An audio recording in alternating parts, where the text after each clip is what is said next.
We got the last topic of the week in our Sunday picks for week 14. Man, the end is nearing. And with that in mind, we got a few playoff scenarios, playoff clinching scenarios. Actually, there's four of them. But we'll talk about those when the time comes when we talk about those games. So anyway, Mario, you ready to get our picks in? Because I'm ready. I'm ready. Let's go. All right, let's do this. We got our first game on the list. Give it to me. It's a Super Bowl 50 rematch. It's the Broncos and the Panthers. Denver is 5-1 all time versus Carolina, which includes the playoffs. Uh, let's just move on. Anyway, let's see. Let me give you a couple of insights if they even have any. All right, here we go. Teddy Bridgewater has lost 6 straight games, tied for the second longest single season streak in Carolina history. That's big. Drew Lock is the only quarterback with 10 plus interceptions and fewer than 10 passing touchdowns this season. So they're having a very big quarterback issue. Let me give you a couple more. The Panthers are 0-3 when Christian McCaffrey plays this season, 4-5 when he does not play. I don't know.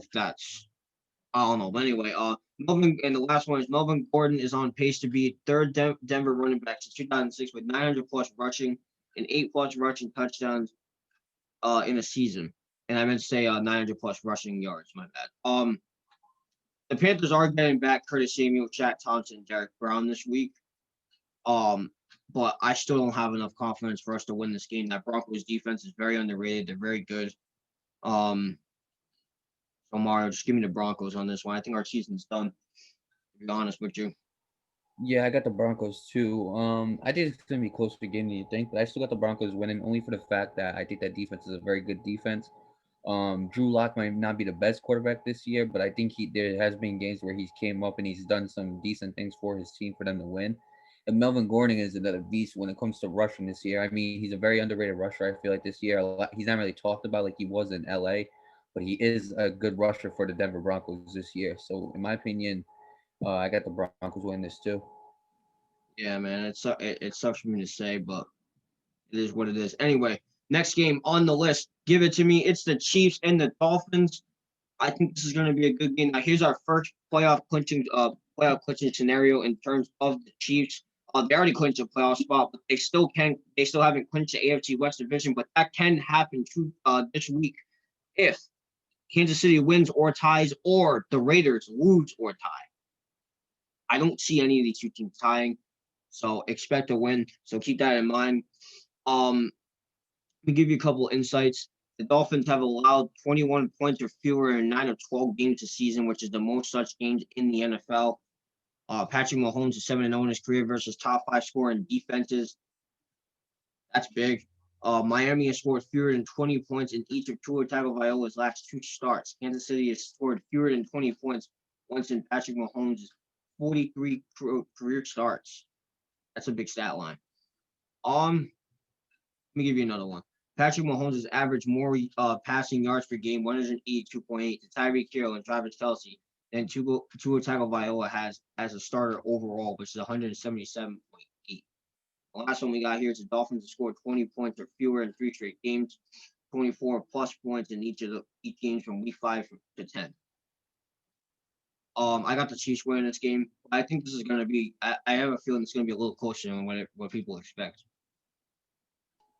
This is my episode of the week. I got the Dolphins winning this game.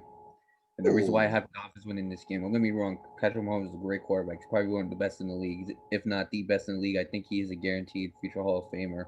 Okay, with the stats that he has now, you can make a case for him going to the Hall of Fame within his first 3 years, let alone the rest of his career. But here's why I say Dolphins. I think that if everything goes right, if Tua stays healthy and Tua plays, Tua is playing that game, I believe. Tua, I believe, is playing that game. He is playing that game. Tua is one of the most accurate quarterbacks since he's been playing. I think he's had like 8 TDs with no picks. So Tua is a very accurate quarterback. He's gonna have a big test against the Chiefs defense, but he also had a big test, remember, against the Rams defense, and he showed up. So I think if everything goes right, if Tua plays the way he's been playing, if that defense plays the way they've been playing, I think they can do. I think they can make one stop on Patrick Mahomes when they need to win the game. And also, Patrick Mahomes has had some questionable games this season. You can look at the one against the Broncos. You can look at the one against the Raiders. I'm trying to think. I know there's more. You can look at the one against the Panthers. He's had some the Chiefs have had some very questionable games, and there's been games where the defense just hasn't shown up.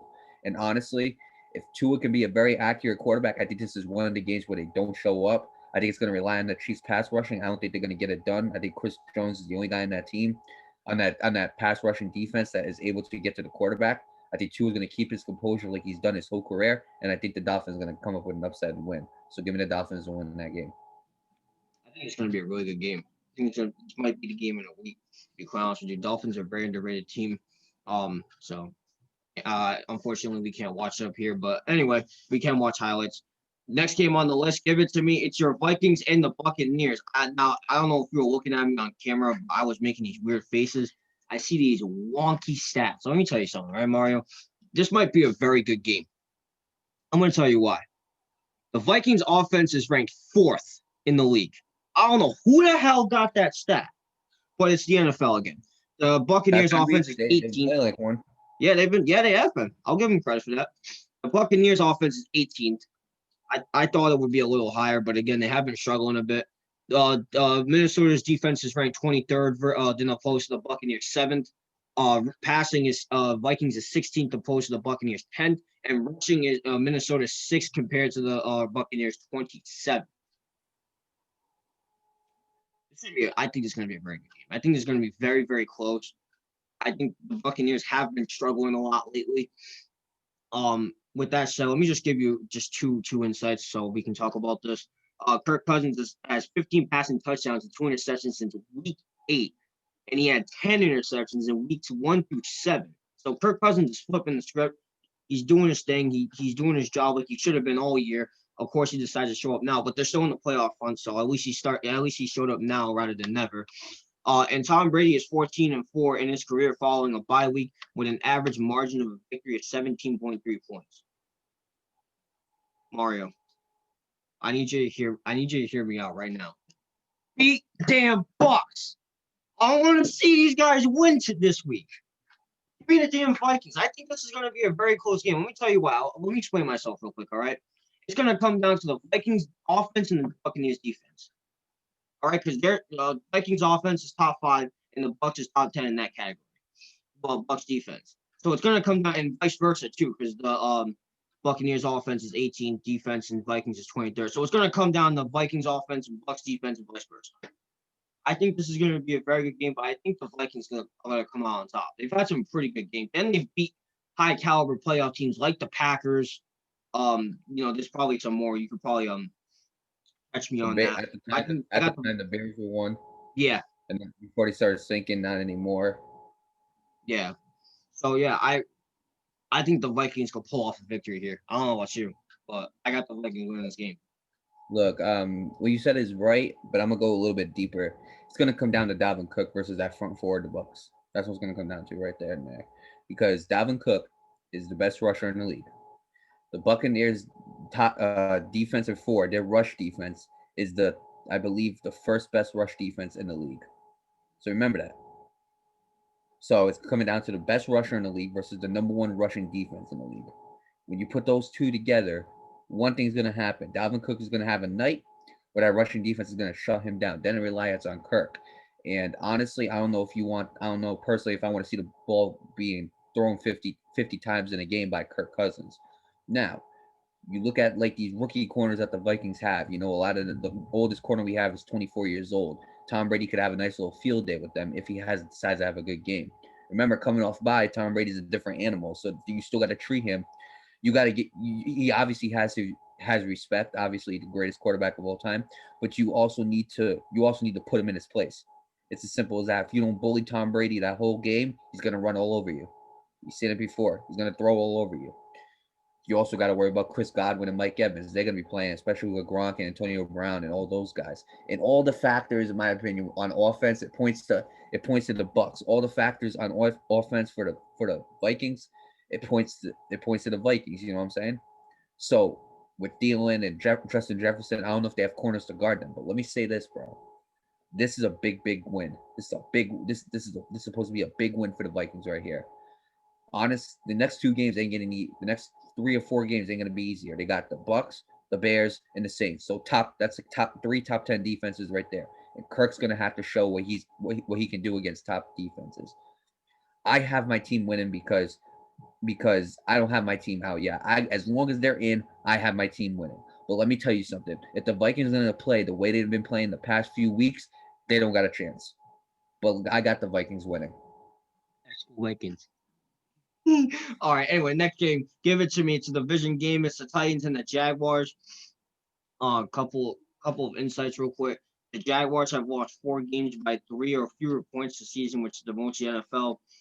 Derrick Henry's 111.8 career rushing yards per game as a starter versus AFC South is the most by any player in divisional games in the Super Bowl era.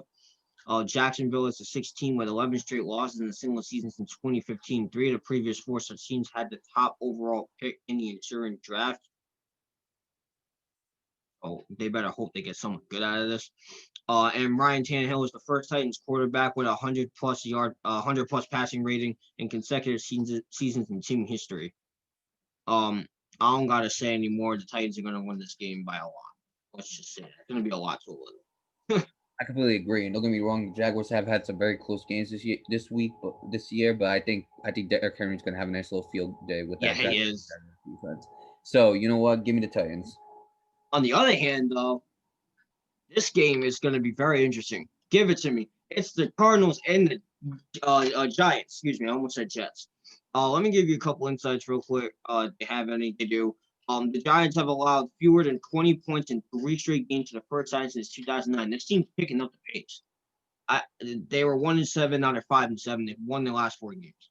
Really good. Kyler Murray is 11-5 in his career in games with 6+ carries, and he's 0-11 in a tie with 5 or fewer carries. That's a big one. Ben Galvin has 90 plus rushing yards in 2 straight games for the first time in his career. Arizona has allowed 110 plus rushing yards in 8 games this season. Only Dallas and Philly have allowed more. Mario, man, I'm feeling upset. I got the Giants winning, man. I'm feeling a little upset here, man. Give me the Giants to win. I think the Giants have been on a big momentum shift. They beat their division rival in the Seahawks last week, not by a lot, but it's a big win in Seattle, mind you. I think the Giants can pull a win here. I really do think that it might happen. Give me the Giants, man. I'll say this. Well, Giants ain't their division rivals because they're in 2 different divisions. But no, I'm talking about the Seahawks. Yeah, Seahawks ain't their division rivals because they're not in the same division. The NFC East. No, I'm talking about the Giants beat their division rivals in the Seahawks. The Cardinals. Yeah, I know. Seahawks are not. My bad. Okay. No, you're good. They beat the Cardinals division rival. Gotcha. All right. Yeah. So, I got the Cardinals winning this game by 3 points. I'm gonna keep it real with you. I got the Cardinals winning by 3 points, and the reason why I say this is because I understand how good the Giants' defense is, and I think they will hold the Cardinals to under 20 points. But let me tell you something: the Cardinals need to figure out the Cardinals. The past few weeks have not been the Cardinals, and if they're gonna change it around, they got to do it this game right here against the Giants. So, Cardinals beat the Giants, and they can turn around their whole season here. Do I want that to happen? No, I prefer the Giants to win because they stay at 4th, and then the Cardinals bump down even more. So I prefer the Giants to win so they can keep their 4th seed, and that the Cardinals could drop down even more. So just in case, that's what people want to know. I want the Giants to win, but I think the Cardinals will win by 3 points. I'm feeling upset though, but we gonna see. Giants have been playing good. Hopefully they keep that up. Next game on the list, give it to me. It's the Texans and the Bears. I'll give you a couple insights real quick. Sean Watson's 110 passing rating this season is the highest in NFL history by a quarterback with a sub-500 record. But Sean Watson's been balling despite his team crumbling around him. And, I always say that Sean Watson's the top 5 QB, and I'm going to stand by that point. With that said, the Bears have scored 24 plus points in 4 of Mitchell Trubisky's 5 starts this season, and fewer than 24 points in each of Foles' 7 starts. I don't know. They're having QB issues. They really are. This I don't know what to think about this, man. And also, Houston's 4-0 all time against Chicago, but that doesn't really matter. And this one's a little tougher. I'm feeling Texans. I'm feeling the Texans might win this by 3. Absolutely agree with you. I think the Texans are definitely going to win this game. Chicago's just on a slump. They won't get out of it. They had a chance against the Lions. They couldn't get out of it. The defense choked last game. The offense is getting a little bit better with Trubisky, but not a lot, and they can't flip that switch. You know, they had a good Chicago had a good game offensively against the Lions, a better game than what Nick Foles probably would have done against the Lions this season. But I got the Texans winning. I just think Deshaun Watson is a different breed for that Chicago defense. As good as they are, as good as the Chicago defense is, if they can't beat a standing still Matt Stafford, if they can't beat a standing still Kirk Cousins, if they can't beat Aaron Rodgers, which I understand that part, but still, what makes you think you're going to stop a scrambling Deshaun Watson? Yeah, Who's going to extend the play for his players, even though he does not have Will Fuller and they do not have Brandon Roby. I still think he can get it done. he can definitely get it done. So give me the Texans. Give me the Texans, man. I'm gonna be happy for Deshaun Watson once he actually gets the success he deserves. Next game on the list, give it to me. It's the Cowboys and the Bengals. We'll give you a couple of stats. The Cowboys are on 167.8 rushing yards per game this season, which is the most in the NFL. That's big. They can't let the Bengals have a big rushing game. Ezekiel Elliott has averaged 127.6 scrimmage yards per game in his career versus AFC North, which is the second most valuable player since divisional realignment in 2002. And the last one is the Bengals have allowed 125 plus rushing yards per game in each season since 2017, which is the longest active streak in the NFL. Give me the Cowboys to win this game because I don't think the Bengals are the same team without Joe Burrow. Ever since Joe Burrow got injured, that team has not been the same. So I'm not gonna waste my time. Just give me the Cowboys. I completely agree with you. I got the Cowboys win this game too. And I read something on ESPN that said McCarthy says he's going to see a different Cowboys team or a better Cowboys team. Well, I hope we get to see that. Even though it might be a little too late, you still have a chance to clinch that spot in the NFC East. But I hope we get to see that. Honestly, they lost by a couple plays that didn't go their way. They lost, and I think that if those couple plays can go their way this game, I think the Cowboys can win this game. So honestly, give me the Cowboys to beat the Bengals. Absolutely. We got a good game coming here. Give it to me. We got the Colts and the Raiders. Let me give you a couple insights real quick. Derek Carr has 8 passing touchdowns and 0 interceptions in his career versus the Colts, which is the best ratio versus any opponent. That could play a factor in this game. Philip Rivers has the most wins, passing yards, and passing touchdowns versus Raiders in the NFL history. And last one, the Raiders have scored 30 plus points in 4 of their last 5 games. The Colts have allowed 30 plus points in 2 of their last 3 games. It's going to be a very good game. It's going to be a very close game too. I really do think, but I do think the Colts come out on top by 3. I'll go the other way around. I think the Raiders, because honestly, if you listen to the 2 quarterbacks, they have so much success against each other's teams. I think this is going to come down to an offensive gunslinger, and I think honestly this year I'm taking Derek Carr to win that gunslinging over Philip Rivers. Now you might call me crazy, but Derek Carr, when he is good offensively, when he is having a game offensively, Derek Carr goes off. He goes off. He scores over 40 points and makes the defense look like nothing, no matter what defense that is. When he is good offensively, when he is clicking on all cylinders, Derek Carr is a monster. He is. Look at what he did to the Chiefs. Look at what he did to the Jets. Look at what he did to all these teams that he has beat. The Saints, look at them. The defense cannot stop him when he is clicking on all those cylinders. And I think honestly, if there's any chance that he's gonna win, he's gonna have to click on all those cylinders and go in a gunslinger match with Philip Rivers. And if there's any quarterback in the NFL that can beat Philip Rivers right now in a gunslinging contest, it's Derek Carr at his best. Now, if somehow he cannot click on all those cylinders, then the Colts are gonna beat him by a blowout. But I have the Raiders win this game. That's gonna be a really good game. I wish we could watch that one too. Two playoff teams in the making, but unfortunately we're in New England. We can't have any such goodness. Anyway, next game, give it to me. It's the Jets and the Seahawks. Oh man. Let me get to some insights before I give Seahawks. The Jets have allowed 30 plus points in all 7 non-divisional games this season, which is tied for the longest such streak in the NFL. Seahawks, yeah, I did say that. In the NFL since the league's first split in 4 divisions in 1967. All right, let me tell you something, right, Mario? You say Seahawks, right? You say Seahawks by blowout? Sure. I don't. I'm gonna tell you why. Jets offense hasn't been doing that bad. It's the defense that keeps on folding in the last seconds of the game. I agree. And 3 out of 4 games, they've scored almost 30 points in each game. Hold on, let me pull it up real quick. The Seahawks haven't been doing such a thing.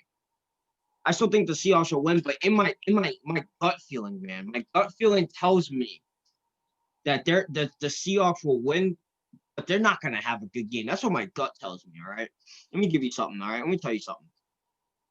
I'm gonna mark up the last 4 games by the Jets and how many points they scored. Versus Patriots, 27. Versus Chargers, 28. Versus Dolphins, 3. Not that's bad. Versus Raiders, 28. Let me give you the Seahawks real quick. Versus the Rams, 16. Versus the Cardinals, 28. Versus the Eagles, 23. Versus the Seahawks, versus the Giants, 12. They haven't been scoring that well. The Jets have been. It's just the defense is not folding on them in the last second when they need it most. So, I mean, I got the Cardinals, not the Cardinals, the Seahawks winning. I think it's going to be a lot closer than what people expect. To be quite honest with you, we all say the Jets are going to win 1 game this season, just not this week, just not this week. All right, I got Seattle winning. I got Seattle winning because you're going off your defensive coordinator. This is not your head coach, so the whole system is not changing. It's just the defense. So you get rid of your defensive coordinator. Okay, well, look at all the other parts and the assets of that defense. There's still other assets that have been failing. The corners, the linebackers, the defensive linemen, they all have been failing. And so you're giving the spot to one of those position coaches to be an interim defensive coordinator. It just can't work. Yeah. I feel like, and I feel like Seattle, if they click on, again, this is also going to the Raiders thing. If they click on all cylinders offensively, if Russell Wilson can have himself a game, if DK Metcalf can go off like we know he can, it will be a blowout. I don't think the Jets stand a chance defensively. And I think the Seahawks, if you look at the games, if you look at the last game they played against the Giants, they held the Giants to 19 points. For a trash defense like everybody's saying they are, they've held the defense to 19 points. They haven't been doing too bad of a job defensively. Some games they show up, other games they don't. And honestly, against the Jets, that's a game I expect them to show up in. So give me the Seahawks by a blowout. If the Seahawks lose this game, someone needs to get. No, I'm just kidding. Nobody needs to get fired. I agree. You're gonna lose the game. But anyway, next game, give it to me. It's the Saints and the Eagles. Let me give you a couple of insights real quick. Saints have allowed fewer than 17 points in 5 straight games, which is the longest streak since 1991, 1992. And the Eagles have scored 17 points or fewer in 4 straight games, which is the longest single season streak since 2004. I got one more right here. Alvin Kamara has fewer than 100 scrimmage yards in each of his three games with Taysom Hill as a starting quarterback this season, and six such games with Brees as the starter. I don't care what anybody says about that last insight. I still got the Saints winning this game. I think Jalen Hurts gonna have himself a bad game. I completely agree. And we talked about this when Jalen Hurts was announced as starter. Even though announcing him as a starter over Carson Wentz, as bad as Carson Wentz was, it doesn't really change anything right now. Because honestly, Jalen Hurts' last game against the Packers wasn't that great. So what makes you think that with a better defense like the Saints, what makes you think he's going to do any better? Maybe he's just shaking off the cobwebs. That's possible too. But honestly, I do not see Jalen Hurts becoming a baller against a defensive team like the Saints. I hope good luck to Jalen Hurts. He's young. I hope he has some success in this league, but I just can't see it against the Saints. And really lately, even though he hasn't been clicking like he has with Drew Brees, I still expect him to show up and show out. So give me the Saints. Yeah, I agree. Next game, give it to me. It's going to be the football team and the 49ers. There's only 2 insights on this one, so I'm going to give you those. Nick Mullins is averaging 280.4 passing yards per game in his career as a starter, which is the 4th most in the NFL since 1950 with a minimum of 10 starts. And the football team, excluding strike seasons, only 2 teams in NFL history have made the playoffs with a losing record, and both of those teams won a playoff game. I'm smelling upset in the air, Mario. I got the football team winning this game. All hail the football team. I got them winning. I got them winning. That defense is deadly. And I don't think the 49ers have any way of countering that. I went down any of their key players at it. So you know what? I ain't even going to waste my time. Give me the football team. I hope it's a tie. A tie? I hope it's a tie. Wow. I hope it's a tie. Right. Oh God, my life. I hope it is a tie because I need both these teams to lose. I need both these teams to tie. And the reason why I say that is because the Vikings do not beat the Bucks and one of these teams win, they jump ahead of the Vikings. Can you imagine the Niners or the Giants in the 7th seed opposed to my team? Can you imagine how annoyed I will be looking at those two teams in the playoffs over mine? Oh, So, this is great. So with that being said, I hope it's a tie. I'm going to predict tie, only because I want it to be a tie. I'm just kidding with you. I'm kidding with you. I want to say Niners. I really do. I want to say that Sherman's going to learn and become a better shutdown corner. But honestly, I look at the Niners and I just don't think it's enough. Even if Sherman somehow locks down Terry McLaurin, I still don't think it's enough. So you know what? Give me the football team to win this game too. I think All the Giants hail the football team. Okay. Anyway, enough messing around. Next game on the list, another divisional game. Give it to me. It's the Packers and the Lions. Now, before I get to your insights, this is the next team that has a chance to clinch a playoff spot and clinch the North Division to an NFC. They can do both of that if these things happen. Now, going to the North Division, they can clinch that if with a Green Bay win and a Minnesota loss or a tie, or a Green Bay tie and a Minnesota loss. I can't see a tie happening in any way, shape, or form. And they can clinch a playoff berth with a Green Bay win and an Arizona loss or tie, or a Green Bay win and a Seattle win or tie, or a Green Bay tie plus Arizona loss, or a Green Bay tie plus a Seattle win or Arizona tie. Weird thing. I don't know why, but anyway, let's get to the insights. The Packers are averaging 37 points per game versus NFC North versus the NFC North this season, which is the third most versus divisional opponents in a single season in the Super Bowl era. Adrian Peterson is one of 3 running backs with 2,000 plus rushing yards versus the Packers since at least 1948. And those other two are Barry Sanders and Walter Payton, who are both Hall of Famers in their own right. And Aaron Rodgers is 5-0 in his career versus the Lions in December when he starts and finishes the game. Give me the Packers to win this game. I don't think the Lions have anything to counter this team at all. I got the Packers winning this game too, but I think it's gonna be closer than people think. And the reason why I say this is because I think Adrian Peterson has been really stepping up these past 2 weeks. I think he's been doing a very good job running. I also think that the Lions offense did a very good job against the Bears defense, which is still a pretty good defense in this league. I think the Bears defense is better than the Green Bay Packers defense by far. And I think that this Lions offense is going to keep them in the game until probably the ending of the game. If it is a double-digit game, it's because the Lions screwed up at the end. But I do believe that the Lions offense is good enough to hang with the Packers. I just don't think they're good enough to win the game. So I got the Packers winning, but I think this is going to be close. I agree about that. Next game on the list, give it to me. It's the Falcons and the Chargers. I don't know if you see my face again, Mario, but I gotta read you this ridiculous, it's crazy stat, totally bizarre.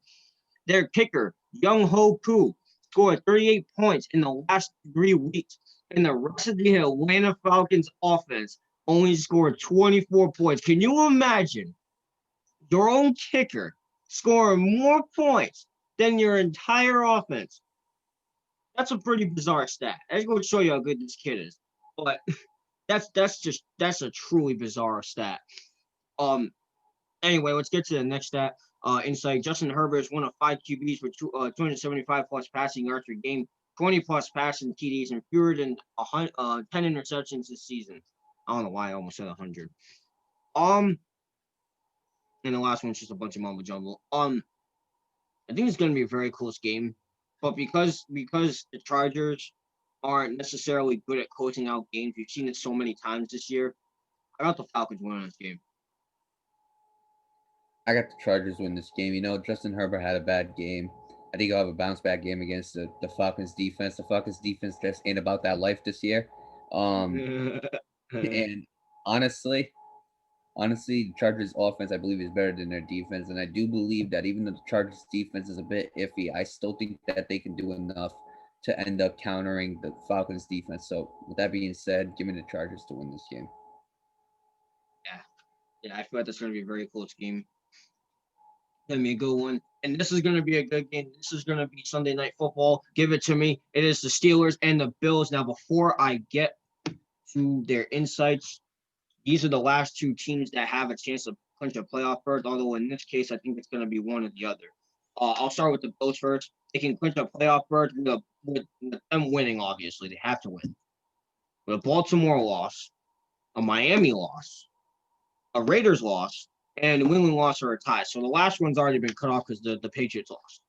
So then all they got to do is worry about the other three, the Ravens, the Dolphins, and the Raiders. As for the Steelers, they can do two things. Just like the Packers, they can clinch their division and make a playoff berth. But first, before they can clinch the AFC North division, they have to win in the Browns need to lose. That's what needs to happen. As for a playoff berth, they need to win or tie. Or the Raiders lose their tie. Or the Dolphins lose their tie. Or the Titans lose. With that said, let me give you a couple insights. I feel like it's going to be a very good game. Before I get to our predictions, Ben Roethlisberger has 250 plus passing yards and 0 sacks taken in 5 straight games. That's big. He's coming in clutch for this team despite losing to a team with no name. The Steelers have rushed on fewer than 40% of plays in 7 straight games, which is the longest such streak by Pittsburgh in the last 50 years. And Josh Allen leads the Bills with 6 rushing TDs this season, all of the Buffalo players combined, which is 4. I think I read that one before. I think this is going to be a lot closer than what people think. Remember, I've said this before many times. The Steelers have made games very uncomfortably close. But I think the Bills are just a different team. I think the Bills, compared to a lot of those other teams that they faced, the Bills have a better offense. So I think this one might end up going to the Bills, to be honest with you. So I got the Bills winning this game. Read it again. Yeah, no, sorry, my bad. There was a time when the Bills were a little inconsistent offensively too. And I mean, last game they showed why they're so great offensively. And I mean, it's going to be a good matchup. I mean, I like to see. I think it's going to be Joe Hayden versus Stephon Diggs. I think that's going to be a key matchup. Or Joe Hayden versus Cole Beasley. Either way, I think that's going to be a good matchup. But I honestly, as much as I want to say Bills, I think the Steelers defense will do enough to hold them back. I do think the Steelers, as inconsistent as the Steelers offense is, I think the defense has been very consistent this whole year. The Steelers defense has not really let go of some bad games, I think the Steelers defense has been very consistent this year. And with that being said, I think the Steelers defense is going to do enough. I think they're going to have a bounce back win. I would have said Bills, but I thought that the first team they were going to lose to was the Bills. I didn't think it was going to be the football team, but it was. I think they're going to have a bounce back game against the Bills. I think they need to, after what Mike Tomlin said to them. I think they're going to get their heads out of their rear ends, and I think the Steelers are going to wake up, and I think they're going to have a better game. And you also got to remember too, these 3 wide receivers, they've been dropping a lot of balls, but you also cannot forget that these 3 wide receivers are probably 3 of the most consistent wide receivers in the NFL. Absolutely. I think this is going to be a really good game. That is Sunday Night Football for you guys. Monday night is the Ravens and the Browns. We will talk about that on Monday. There are no teams on bye this week, so enjoy some football on Sunday. If you enjoy our content, make sure you like and subscribe and comment down below. And hope you guys have a safe and good weekend.